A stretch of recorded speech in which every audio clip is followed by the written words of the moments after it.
आज आम यह भिडियो षष्ठ श्रेणी भूगोल बहिर आंटार्कटिका विषय अभ्यास कार्य आलोचना करवा। एक नंबरटी कही निम्न प्रश्नगुड़िकर उत्तर दियो। क नंबरटी कही क्षेत्रफल दृष्टि आंटार्कटिका पृथ्वी रे केउं स्थान रे रही। आंसर क्षेत्रफल दृष्टि आंटार्कटिका पृथ्वी रे पंचम स्थान अधिकार करिछि। तापर ख नंबरटी कही भारत द्वारा आंटार्कटिका रे प्रतिष्ठित गवेषणागार दुईटीर नाम लिख। आंसर भारत द्वारा आंटार्कटिका रे प्रतिष्ठित गवेषणागार दुईटीर नाम है दक्षिण गंगोत्री और मैत्री।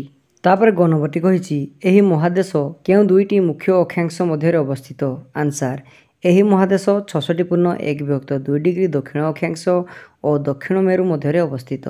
तापर घ नंबरटी कही आंटार्कटिका को केउं केउं प्राकृतिक विभाग रे विभक्त करा जायछि। आंसर आंटार्कटिका को दुईटी प्राकृतिक विभाग रे विभक्त करा जायछि, यथा पूर्व आंटार्कटिका और दक्षिण आंटार्कटिका। पूर्व आंटार्कटिका एक विस्तीर्ण बरफावृत मालभूमि। पश्चिम आंटार्कटिका रे केतेक पर्वतमाला रही अछि।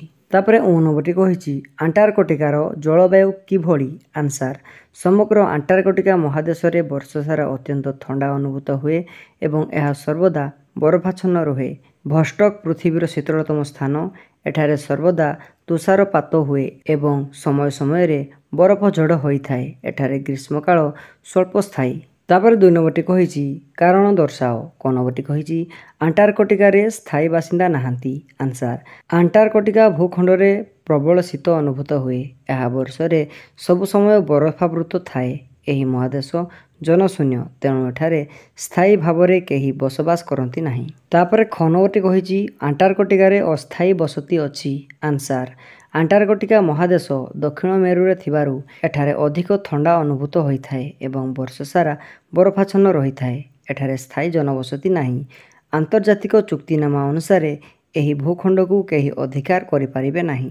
पृथ्वीर प्रत्येक देश एही भूखंड को अस्थायी भाव रे व्यवहार करिपारिबे, तेणु एठारे अस्थायी बसती अछि। तापर ग नंबरटी कही आंटार्कटिका महादेश समग्र पृथ्वीर सर्वजनीन संपत्ति। आंसर आंटार्कटिका महादेश समग्र पृथ्वीर सर्वजनीन संपत्ति, कारण आंतर्जातिक चुक्तिनामा अनुसार एही भूखंड को केही अधिकार करिपारिबे नाही। पृथ्वी और महाकाश संबंधी गवेषणा पई विभिन्न देश एठारे गवेषणागार मान निर्माण करिसंती।